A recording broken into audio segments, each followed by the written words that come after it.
하나님 말씀은 요한복음 14장 1절로 6절 말씀으로 성도의 견인 칼빈의 5대 결의 5번째로 하나님 말씀을 함께 은혜 받고자 합니다. 요한복음 14장 1절 6절까지 하나님 앞에서 제가 공독해 드리겠습니다. 너희는 마음에 근심하지 말라. 하나님을 믿으니 또 나를 믿으라. 내 아버지 집에 거할 곳이 많도다. 그렇지 않으면 너에게 이르렀으리라. 내가 너희를 위하여 거처를 예비하러 가노니 가서 너희를 위하여 거처를 예비하면 내가 다시 와서 너희로 내게 영접하여 나 있는 곳에 너희를 있게 하리라. 내가 어디로 가는지 그 길을 너희가 아느니라. 도마가 가로되 주여 주께서 어디로 가시는지 우리가 알지 못하기를 그 길을 어찌 알겠사옵나이까. 예수께서 이르시되 내가 곧 길이요 진리요 생명이니 나로 말미암지 않고는 아버지께 올 자가 없느니라. 아멘. 우리 장로의 교리가 칼빈의 5대 교리로 이렇게 준비가 돼서 하나님 앞에 구원받은 이런 성도들이 믿음 생활하는 데에 그 기둥과 같은 역할을 해서 주님과 함께 동행하면서 믿음을 잃어버리지 않고 굳건히 살아갈 수 있는 그러한 귀한 교리의 말씀입니다. 칼빈의 5대 교리는 전적 무능력, 전적 부패, 무조건 선택, 제한된 구속, 불가항력적 은혜, 성도의 견인 이렇게 5가지로 구분해서 교리를 만들어서 우리 교육을 시키고 교훈을 받고 있는 것입니다. 오늘은 그 5번째로 성도의 견인이라는 이러한 교리의 말씀입니다. 견인이라는 말은 이 모든 그 자체의 힘으로는 갈 수가 없는 이러한 상황을 이 능력 있는 그러한 물체가 끌고 가는 것을 견인이라고 말을 합니다. 기차를 끌고 가는 것처럼 이 구원받은 백성은 성령께서 우리를 이끌어 주셔서 천국까지 은혜 가운데 안착될 수 있도록 완전한 은혜로 하나님께 보호하시고 이끌어 주십니다. 할렐루야. 견인이라는 것을 우리는 가장 그 비유가 적절한 것은 기차를 우리가 말할 수가 있습니다. 그래서 기차가 앞칸이나 뒷칸에 이렇게 선두 역할하는 그런 엔진을 가진 기차가 객차를 끌고 가는 이러한 것을 볼 때에 금방 이해가 가리라고 생각을 합니다. 저는 고향이 강원도 산골 그 양구 그 양구에서도 한 산골짜기 이 전방에 이 휴전선 바로 밑에 평화의 댐이 차로 가면 약 한 10분 정도 갈 수 있는 그런 아주 오지입니다. 우리 동네 이름이 군량리.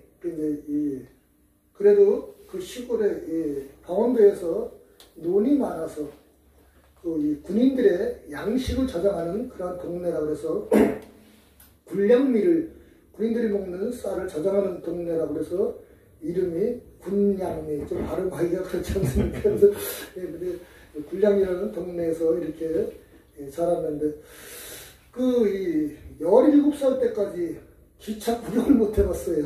얼마나 천에서 왔는지. 이제 어머님께서 일찍 돌아가시고 이 경기도 연천 경원선 이 종점이 신탄리, 연천 대광리 신탄리 종점으로 이 수영 고모부님이 이 철원의 대마리에 민통선 안에 있는 어떤 그 여자분을 소개시켜준다 해갖고 아버님이 재혼할 목적으로 이사를 신탄리로 왔어요. 15살 때에. 그래 15살 때에 이 신탄리로 와서 보니까 기차 2대가 이렇게 이 종점에서 있다가 다시 나가는데 기차가 보통 우리가 자동차는 돌아가려면 한 바퀴 삥 돌아가는데 기차는 그냥 서 있다가 도로 출발해서 가더라고요. 그래서 기차를 처음 보고 그랬는데 저는 오늘 이 말씀을 들으면서 이제 말씀드리고 싶은 것은 하나님께서는 그 어떤 죄인도, 사람이 감당하지 못할 죄인도 능히 다 감당하시고 용서하시고 은혜 가운데 구원해 주시는 우리 사랑의 하나님을 전해드리고 싶어서 말씀을 또 드립니다. 할렐루야. 우리가 인생을 살아갈 때에 이 미래는 정말 별빛처럼 그러한 세월이 오리라는 착각과 기대 속에 사는 것은 사실인데, 그러나 세상은 그렇지 않지 않습니까? 성경에 기록된 대로 난리와 난리 소문을 지진과 또 많은 재난이 시작되고, 마태복음 24장에 기록된 재난의 말씀처럼, 재앙의 말씀처럼 그 예수님의 재림이 다가올 때까지 인생의 고난과 걱정과 근심은 끝이 없는 그러한 생활하는 것이 우리의 인생이지 않겠습니까? 그래서 오늘 본문의 말씀은 하나님께서 어떤 죄인이라든지 하나님께서 사랑을 베풀으시면 무조건 선택을 하시고, 그리고 그 은혜 가운데 불가항력적인 은혜를 베풀어 주셔서 예수 그리스도를 우리가 알지 못하는 이러한 상황에서 예수님을 알게 하시고, 그 은혜를 말미암아 우리의 씻을 수 없는 죄까지도 다 담당하시는 예수님의 십자가에 보혈을 흘려주셔서 죄값을 담당하시는 그러한 은혜를 말미암아 죄 용서를 받고, 또 그 죄의 대가로 영원히 지옥불에 가서 멸망받아야 될 우리 이 죄인들이 하나님 은혜 가운데 십자가에 죽으셨다가 3일 만에 부활하신 예수님의 부활의 첫 열매가 되심을 통하여서 우리의 사망의 문제도 해결해 주신 은혜가 있는 것이 하나님의 사랑의 은혜입니다. 할렐루야. 나는 이 1월 3일 이 때가 되면은 이 추운 날에 가장 괴롭고 이 마음이 슬프고 안타까운 것은, 우리 아버님께서 내가 잘 보살펴드리지 못해서 그 불효를 한 것이 더 죄책감이 심해요. 그래서 이 추운 겨울만 되면은 마음이 아파서 이 죄책감에 시달려오곤 했는데, 원수마귀는 이러한 죄책감이 시달리는 자한테 와서 자꾸 속삭입니다. 너 같은 것은 살 가치가 없어. 너는 죽어야 돼. 너 같은 게 무슨 살 가치가 있어. 그래서 귀에 대고 원수마귀가 속삭이고 자꾸 그러면 사람이 자살까지 하게 돼요. 그래서 이 하나님의 은혜로 살아가야 새로운 힘을 얻고 은혜 가운데 또 기쁨으로 살아갈 수 있는 것 아니겠습니까? 하나님의 공급되시는 힘으로 2022년도에도 은혜 가운데 살아가시기를 예수님의 이름으로 축원을 해드립니다. 15살 때에 신탄리로 이사를 와서 그 기차가 하루에 1시간씩, 1시간마다 서울을 왕복하는데, 서울이 가까우니까 이 서울에 있는 이 나가기가 쉬운 통로가 생긴 거예요. 그리고 17살에 친구가 이 공장에 먼저 취직을 해갖고 나보고도 같이 가서 기술을 배우러 가자고, 그래서 서울을 17살 때 청계천에 내려와서 선반이라는 이런 기계를 이제 기술을 익히고 이제 그 공장에서 꼬마 생활을 하면서 한 달에 그 당시에 12,000원이라는 월급을 받아가지고 집에다 갖다 드리면은 아버님이랑 동생들이랑 이렇게 쌀을 사서 이렇게 생활하고 그랬는데, 처음에는 부모님을 잘 모셨다고 생각을 했는데, 나이가 먹고 새로운 인생을 살아가는 데에 그 아버님을 모실 만한 여건이 안 되는 거예요. 그래서 아버님을 보살피지 못하고 보살펴드리지 못하고 그러는 상황에 또 옆에 좋은 사람만 있는 게 아니라 주변에 나쁜 사람들도 많잖아요. 그래서 우리가 사는 집을 주변에 아버님 아시는 그런 친구들이 자식들이 와서 이제 좋은데 보살 데려가니까 그 집을 팔아갖고 하라 그래서 어느 날 그 아버님 돌아가실 때 가보니까 집이 없어지고 남의 새빵살이에 계시서 돌아가셨더라고요. 얼마나 참 화가 나고 안타까운지. 그런데도 얼굴은 못 들겠는 거예요. 그 너무 불효를 해서 아버님을 돌봐드리지 못하고 추운 날, 술을 많이 드시기 때문에 밥도 안 드시고 그러니까 알코올이 중독이 돼서 그 막내 여동생이 아버님을 보살펴드렸는데 너무 욕을 하고 아버님 막 그러니까 이제 집을 나가버린 사이에 노인네가 혼자 방에서 추운 방에서 이렇게 얼어서 이렇게 모쪼록 돌아가시는 그것을 동네 사람들한테도 다 보여온 사건이 돼서 얼마나 부끄럽고 또 인생에 망신스럽고 그러니까 아버님을 이제 그 강원도로 이렇게 장사를 치러드리고 그렇게 나와서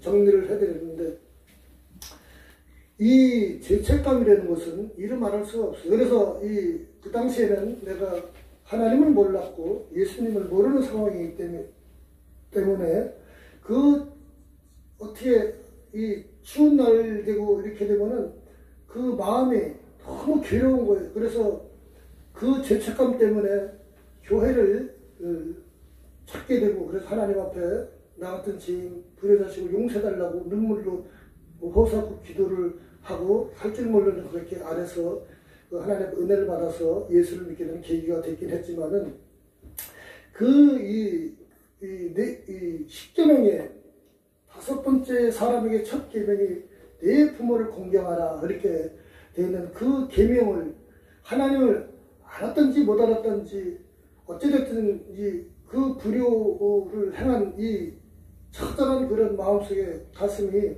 얼마나 괴로운지 몰라요. 그래서 지금도 이 새해가 되고 나이가 먹고 그래도 그 죄책감이 없어지지가 않아요. 그래서 너무 아버님이 생각하면은 불쌍하고 죄송스럽고 눈물로 이렇게 애통을 해도 어떻게 할 수 없는 그런 지경이겠지만은 이러한 정말 사람으로서는 도저히 용서받을 수 없는 그러한 죄를 저지른 나에게까지도 하나님께서 오셔서 그 은혜를 말미암아 예수를 믿고 구원받은 그 은혜가 얼마나 감사한지 몰라요. 그래서 하나님 앞에는 사람을 목숨을 이렇게 남의 목숨을 빼앗았던 그러한 살인자도 하나님 앞에 용서받고 구원받은 은혜가 있고요. 나같이 죄인 사도 바울의 고백처럼 죄인 개수 같은 이런 부모에게 불의하고 잘못을 한 나 같은 죄인도 하나님 앞에 하나님의 은혜를 받으니까 죄 용서함을 받는 그러한 은혜의 길이 열려서 죄 용서함 받고 그리고 또 하나님의 은혜로 그 새로운 은혜의 힘을 주시니 그 새로운 힘을 얻고 살아갈 수 있는 용기를 얻고 살아가는 은혜가 있는 것입니다. 할렐루야. 이러한 하나님의 은혜와 사랑으로 하나님께서 구원하시고자 확정하셔서 그 사람에게 임하면요. 하나님의 사랑이 그 사람에게 임하면은 하나님 은혜 가운데 이 땅에서도 말할 수 없는 씻을 수 없는 그런 죄의 문제까지도 해결이 되고 할렐루야.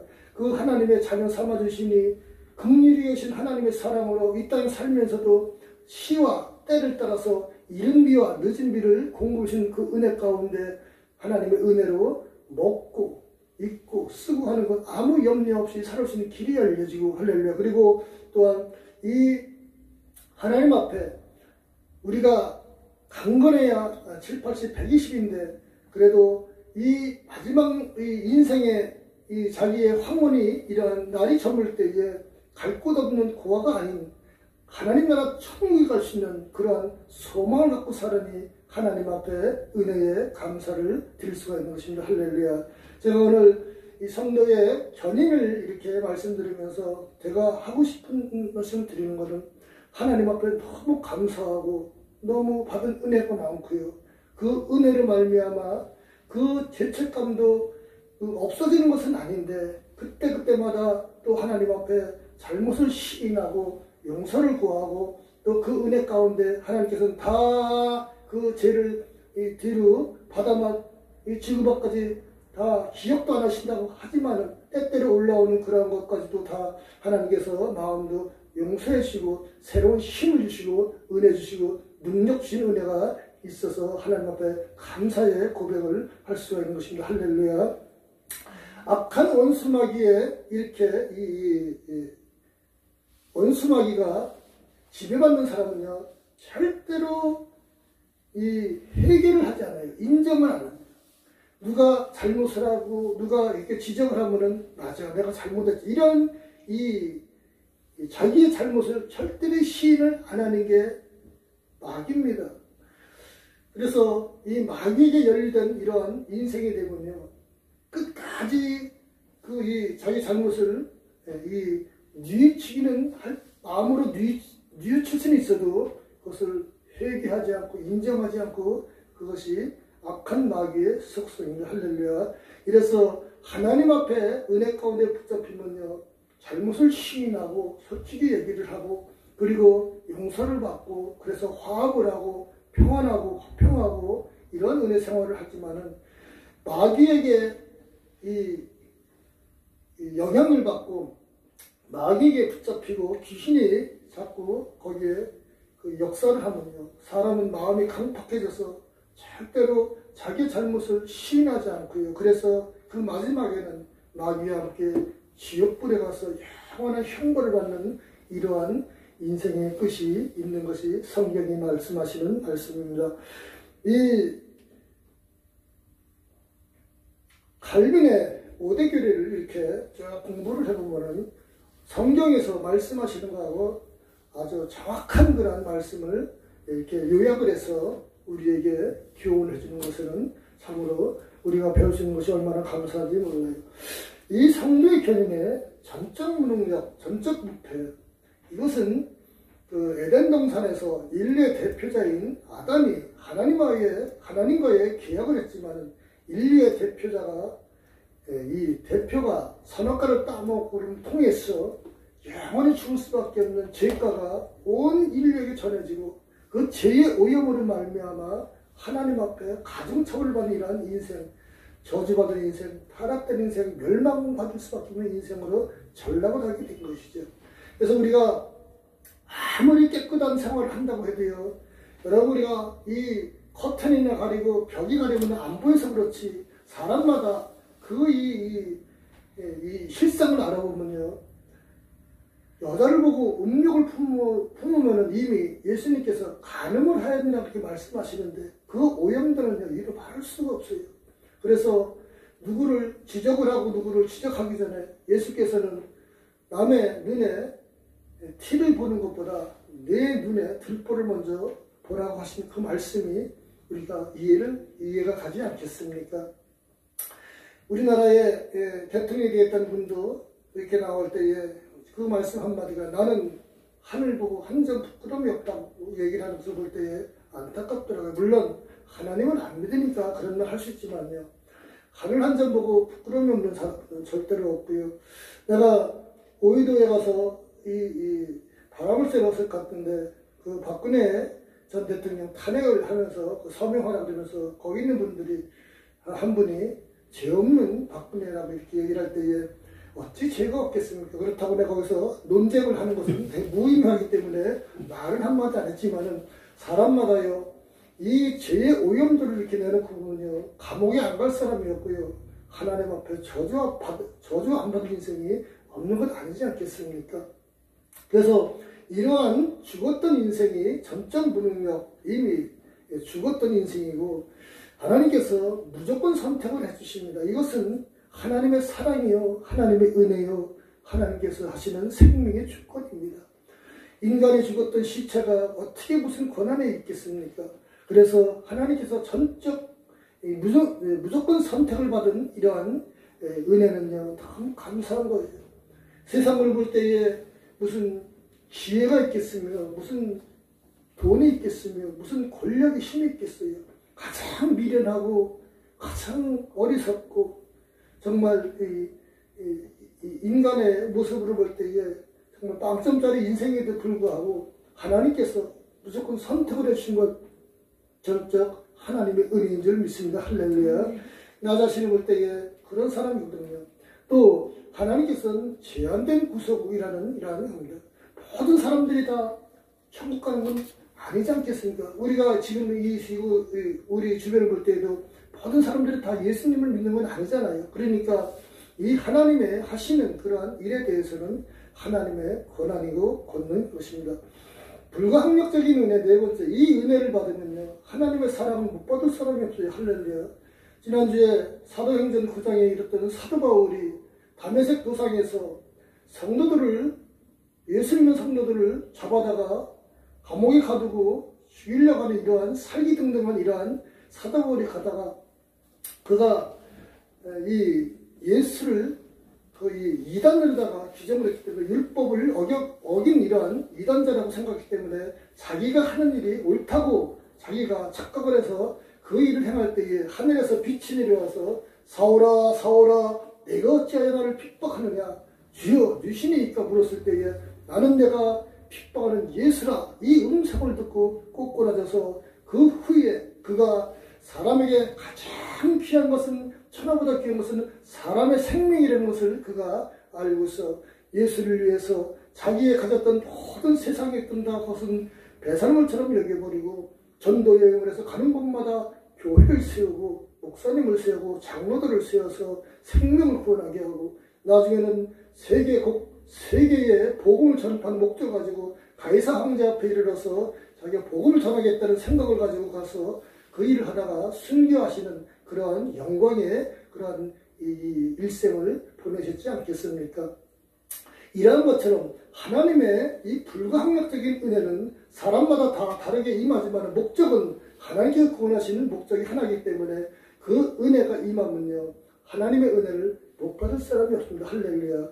이 은혜를 받아서 하나님의 영광으로 나타나시길 주의 이름으로 축원을 합니다. 할렐루야. 하나님의 사랑을 큰 사랑을 받으면요 도저히 이 사랑은 감당할 수가 없어요. 그래서 우리가 빚진 자의 비유를 알지 않겠습니까? 1만 달러의 빚을 탕감을 해주는데 자기 주위에 100데나리의 빚을 그것도 탕감해 줬다는 예수님의 말씀처럼 우리가 그 크신 은혜의 사랑을 받으면요 우리가 세상에서 이렇게 지낼 때에 사람끼리 나한테 그렇게 좀 유익이 없고 불이익이 나오는 그러한 상황에서도 그것을 품을 수 있는 그러한 은혜의 큰 그릇이 되는 줄 믿습니다. 할렐루야. 하나님의 은혜를 받으면 그 은혜가 너무 커서요.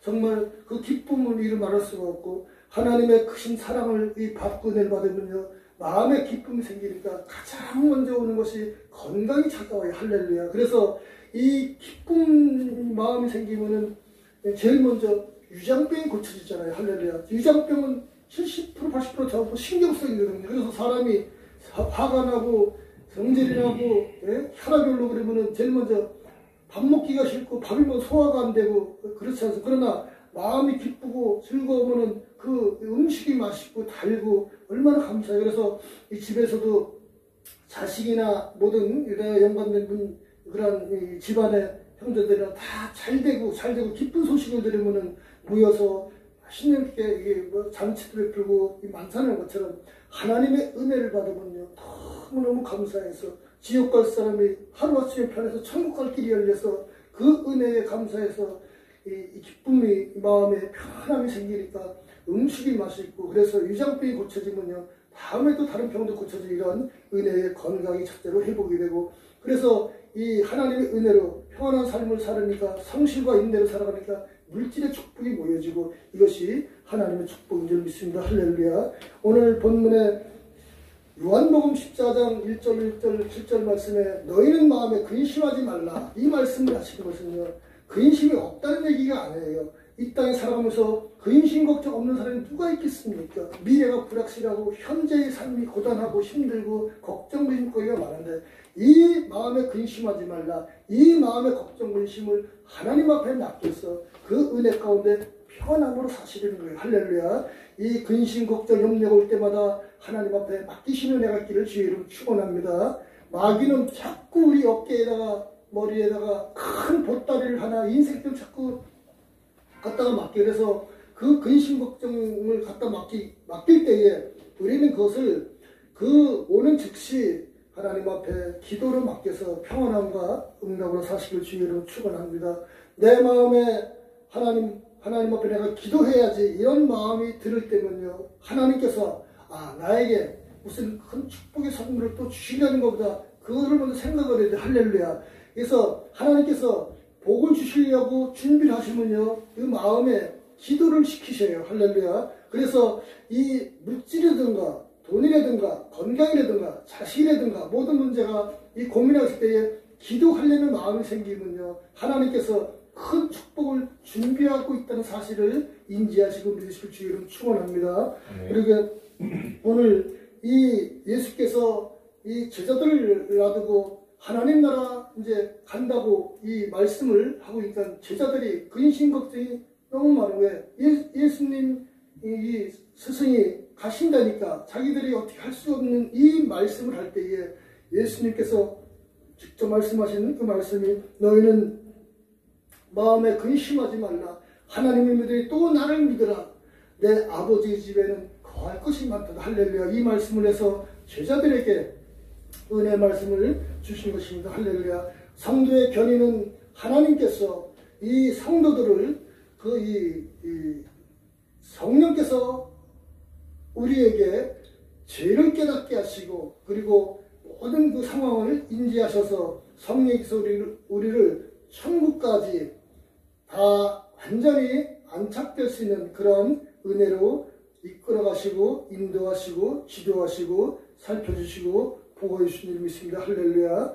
우리 성경 다음에 가장 많이 팔린 책이 천리역정이지 않습니까? 그 존 번연이 쓴 천리역정에 인생이 가는 그 길에 이 앞에 사자가 있는데 너무 무서워서 그래도 할 수 없이 그 길을 가는데 가보니까 이미 이 사람이 지나가는 길에는 침범하지 못할 정도로 다 쇠사슬을 이렇게 묶어서 그 모습 보이는 것만 형상이 직접 그 존 번연이 쓴 이 책에 그 성도들에게는 아무런 해도 끼치지 못하는 일을 하나님께서 준비해 주셨다고 그렇게 한 것이 아니겠습니까? 마지막에 죽음의 강을 건널 때에 그 두려움이라는 이름 안 할 수 없는데 그것도 하나님께서 함께 하시고 인도하시고 능력 주시니 그 죽음의 강도 건너는 그 길도 은혜로운 길이 열려주십니다. 할렐루야.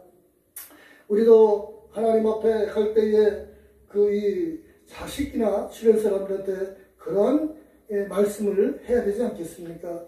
나는 안타까운 것은 내가 전도하시는 그런 우리 공부상가에 형님 되시는 그런 분도 이 마지막으로 위암 사기 말기로 돼서 돌아가실 때에 그런 얘기를 했더니 형님 복음을 들을 때에 노년을 위해서 듣는데 형님 가는 길에 천국을 준비하고 사셔야 되지 않겠습니까? 그랬더니 그냥 웃어요. 웃는데 그분이 마지막으로 가면서 자기 형수님한테 여보 나 좀 살려달라고 애원하면서 돌아가셨던 말을 들을 때에 참 안타깝더라고요. 그러나 우리가 예수를 믿고 천국 가는 그 길에 하나님의 은혜를 받으면 이 다윗처럼 유언할 수도 있지 않겠습니까? 사랑하는 내 모든 분들에게 내가 권하노니 나처럼 예수 믿고 하나님 앞에 갈 때에 편안함에 갈 수 있는 그러한 일이 되는 길이 아니겠냐, 이렇게 편안하게 유언을 할 수도 있지 않겠습니까? 이러한 은혜로 사시기를 예수님의 이름으로 축원을 해드립니다. 우리의 모든 근심, 걱정, 염려 하나님 앞에 맡기고, 이것은 예수께서 친히 말씀하셨기 때문에 하나님께서 하시는 약속입니다. 이 약속의 말씀대로 근심, 걱정, 염려 우리 하나님 앞에 맡기고 올해의 천국의 소망을 두고 이 땅에 살아가면서도 하나님의 은혜로 날마다 성령 충만함을 입어 날마다 기도와 간구와 찬송과 말씀으로 함께 하시는 모든 분들이 되시기를 예수님의 이름으로 축원을 해드립니다. 할렐루야. 은혜와 긍휼이 풍성하신 아버지 하나님 감사합니다. 영원히 죽을 수밖에 없는 허물과 죄로 죽었던 이 죄인까지도, 불효막심한 죄인까지도 하나님의 은혜로 용서함을 받게 하시고 죄사함 받게 하시고 사망의 음침한 골짜기도 걸어갈 때에 부활의 첫 열매 되시는 예수님을 믿게 하셨어. 하나님의 사랑으로 살아갈 수 있는 하나님 진심으로 감사를 드립니다. 하나님 영광 받아 주시옵소서. 예수님의 이름으로 기도하옵나이다. 아멘. 축도로 예배 마치겠습니다. 이제는 십자가의 보혈을 흘려주셔서 우리 영생하신 예수 그리스도의 놀라우신 사랑과 독생자 예수님을 우리에게 보내신 아버지 하나님의 위대하신 사랑과 오늘도 치료하시고 회복시켜 주시며 악한 원수마귀를 다 멸하시고 물질 축복을 폭포처럼 부으시는 성령 하나님의 사랑의 역사가 이 시간 머리 숙인 주의 백성들 머리 위에 이제부터 영원까지 함께 계실지어다. 아멘. 감사합니다.